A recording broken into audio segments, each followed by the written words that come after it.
The late morning sun blazed over the sprawling U.S. Airbase, turning the concrete runway into a shimmering ocean of heat. Jets rested in perfect formation across the tarmac, sleek, predatory silhouettes that symbolized American air power. The distant rumble of an engine spooling up vibrated through the ground like a heartbeat, steady and powerful. It was a normal day on one of the most secure flight lines in the country, but the moment she stepped onto it, the atmosphere shifted. She walked with a confidence that didn't need to be loud. It didn't need to be announced over speakers or worn like a badge. Her strength was visible in the firmness of her stride, in the relaxed but alert posture of a soldier who had spent years mastering discipline. The fitted olive-green shirt emphasized her athletic build, and the camouflage combat pants carried the dust of the field, evidence of someone who worked, sweat, and bled for her uniform. Her long dark hair flowed behind her as a breeze rolled across the runway, carrying the sharp scent of jet fuel mixed with the faint metallic tang of aviation machinery. She inhaled it with a familiarity most people would never understand. To her, that smell didn't mean noise or chaos, it meant home. It meant duty. It meant the United States military at its finest. She paused for a moment, lifting her hands in a playful pose for a friend snapping a picture from a distance. Even in a place built on rules, discipline, and the seriousness of national defense, she knew when to lighten the air. The sleeve tattoo wrapped around her arm caught the sunlight, the ink glistening as it stretched over lean muscle. Symbols of battles she had fought, triumphs she earned, and memories carved into her skin forever. Behind her, two F-22 Raptors stood idle, but even at rest they radiated the quiet intimidation of America's unmatched air superiority. Their carbon, dark bodies cast long shadows across the ground. Their canopies reflected the sky like polished gold. To anyone else, they were machines. To her, they were warriors, silent, patient, waiting for the next mission. She scanned the flight line with a soldier's instinct. Her eyes weren't wandering, they were assessing. Every mechanic's movement, every crew chief's shout, every vehicle crossing the pavement. Her brain catalogued it automatically. Situational awareness never turned off. Training like hers built reflexes that lived in the bones. Two new airmen laughed near the fuel depot. Unaware, she noticed them. A maintenance truck squealed to a stop at Hangar 2B. A pilot adjusted his gloves as he walked toward his jet, helmet tucked beneath one arm. Everything seemed fine, but she knew better than to trust the surface. The military had taught her that danger never came knocking with a label. It arrived quietly, in a shift of tone, in a break from routine. In something so small, most people would overlook it completely. She didn't overlook anything. She resumed walking, boots thumping steadily against the runway. Every step matched the rhythm of a soldier who had spent countless hours marching through mud, sand, concrete, and hostile terrain. She wasn't just strong, she was seasoned. Every deployment, every mission, every moment where her life hung by a thread forged her into the warrior she was today. As she neared the midpoint of the runway, a group of junior personnel hurried past, each giving her a respectful nod. She returned it with a subtle tilt of her chin. They recognized her presence instinctively, some with admiration, some with curiosity, and some with the quiet awe that follows anyone who's built a reputation in the armed forces. Rumors about her circulated around the base, stories whispered in the barracks, operations she had supposedly led, assignments with details blacked out, skills she possessed that weren't listed in any training manual. Nobody knew what was true, nobody dared ask, but everyone agreed on one thing: she wasn't someone you messed with. She stopped again, turning her face toward the horizon as the wind shifted. The warmth on her skin felt almost deceptive. Days like this, The calm ones, the silent ones, the beautiful ones, often came right before the storm, and she could feel a storm coming. In the distance, a siren chirped, not an alarm, just a base-wide announcement beginning its cycle. But something in her gut tightened anyway. Trouble was near, not visible yet, but close. She straightened her shoulders, eyes narrowing, muscles coiled like a loaded spring. Whatever was coming, whatever was about to break the routine of this airbase. She was ready. She always was. The moment she stepped into the heart of the flight line, something shifted in the air. Subtle, but unmistakable to someone with her instincts. The sounds were the same as always. The rumble of engines, the clang of metal tools, the hum of hydraulic lifts. But layered underneath was a quiet tension she couldn't yet name. She slowed her pace, letting her senses stretch. Most people relied on eyesight. She relied on everything: sound, vibration, body language, even the way the wind moved. Her eyes, sharp and steady, scanned across the flight line.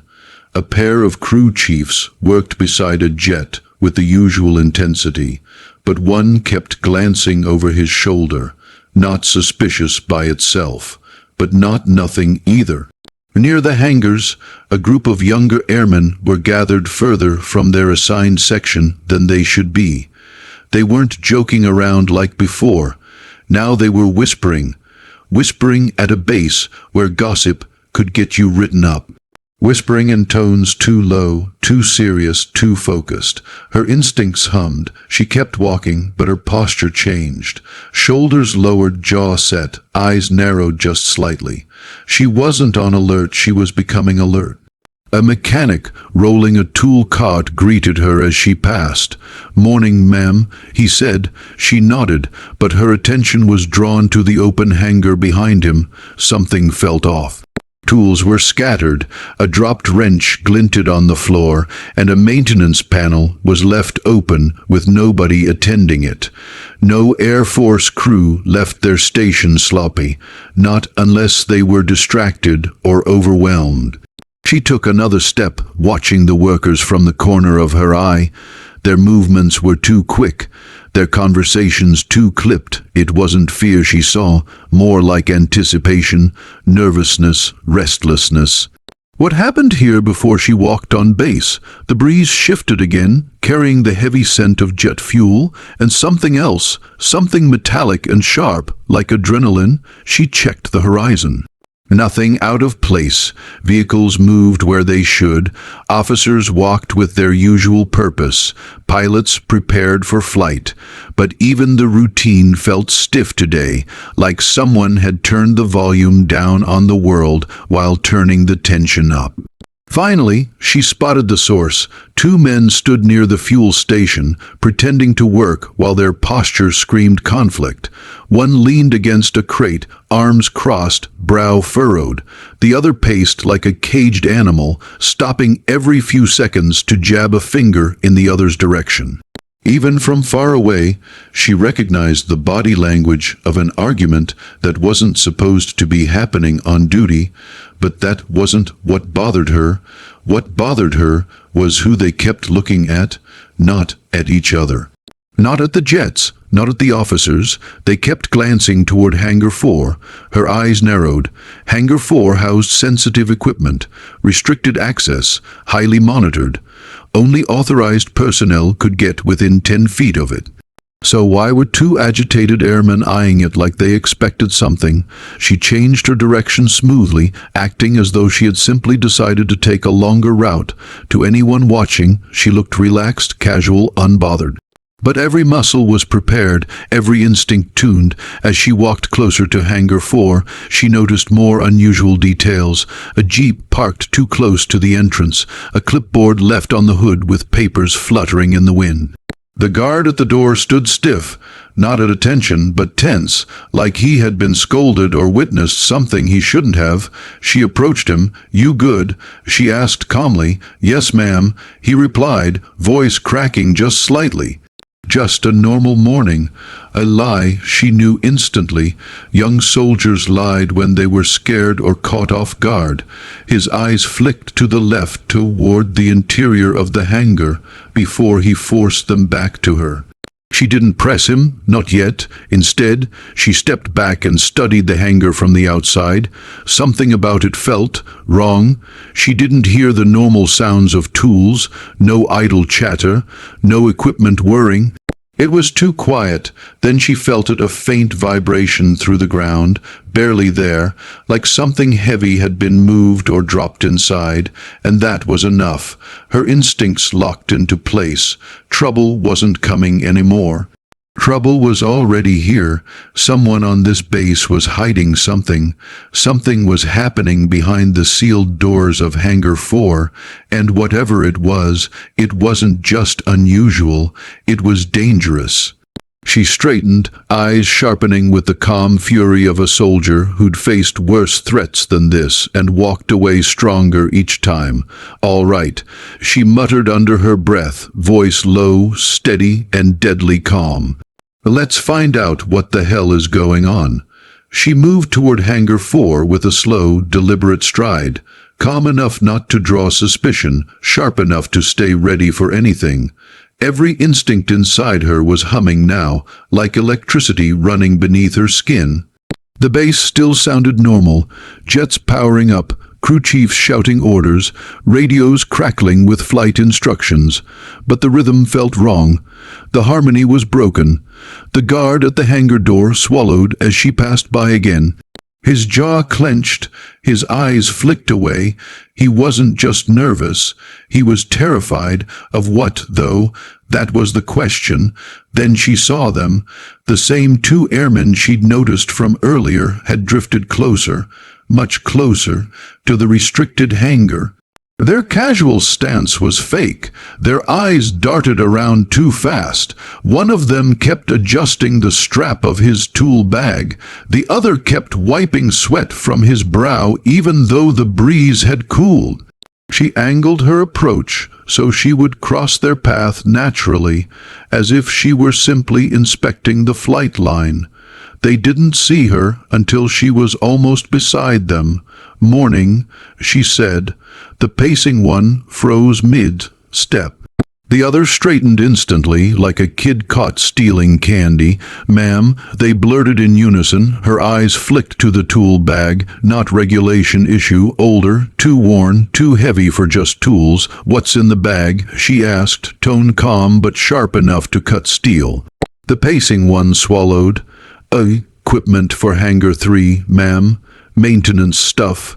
"Maintenance stuff," she repeated. "For Hangar 3? "Yes, ma'am." She nodded once. Then she pointed behind them. "Hangar 3 is that way." Their faces drained of color. Busted. Her voice didn't rise. She didn't shout. She didn't need to open the bag. The pacing one hesitated. The still one stepped backward. Too subtly for most people to notice, but not subtle enough for her. "Now," she said. Before they could react, she closed the distance. One fast step forward, boots striking the concrete with authority. The pacing one fumbled with the zipper, hands shaking. The other reached for something behind his back. "Bad move." She grabbed his wrist before the motion was even complete. Her grip was iron, unbreakable. The man winced, knees buckling under the pressure she exerted with just one hand. "Don't," she warned. He froze instantly. With her other hand, she yanked the tool bag from the first airman and swung it open. What she saw made her jaw tighten. This wasn't maintenance gear. This wasn't standard equipment. This wasn't even remotely authorized. Inside were classified components, hardware that belonged in a secured vault, not in the hands of panicked airmen on the wrong side of the flight line. She clicked the bag shut slowly, deliberately. Then she stepped closer, her shadow swallowing both of them. "You want to explain," she asked quietly, "why you're carrying restricted tech around a U.S. airbase without authorization, and why you're walking toward a hangar you're not cleared for?" The pacing one's eyes darted wildly. We were told to," By who? He stopped talking immediately. That silence told her everything. Someone higher up was involved, someone they were afraid of, someone who had given them orders they didn't dare repeat. The man whose wrist she still held tried to jerk away. Bad decision. She twisted, pinning his arm behind his back effortlessly. He grunted in pain. "Stop," she said. "You're done, ma'am," he squeaked. "You don't understand." "Oh, I understand plenty." She shoved him forward, forcing him to stand upright. The other airmen started backing away again, but she snapped her fingers sharply. "Don't even think about running. I will catch you before you make it 10 feet. He froze like ice. A hum filled the air as a nearby Raptor's engines revved for taxiing. The wind from the jet whipped across the runway, blowing dust around them. She stood solid through it all, eyes locked on her suspects. These weren't saboteurs, they weren't masterminds, they were pawns, low-level, scared, used for something bigger, which meant whatever was happening inside Hangar 4 was bigger than she imagined. She released the first man's arm with a hard shove. He stumbled forward, catching himself just before falling. "Both of you," she ordered, "sit, now."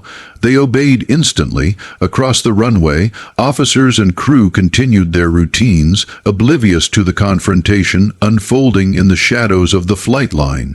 She crouched in front of the men, voice low and steady, dangerously steady. "You're going to tell me everything, because you've got two options." Their breathing quickened. "Option 1.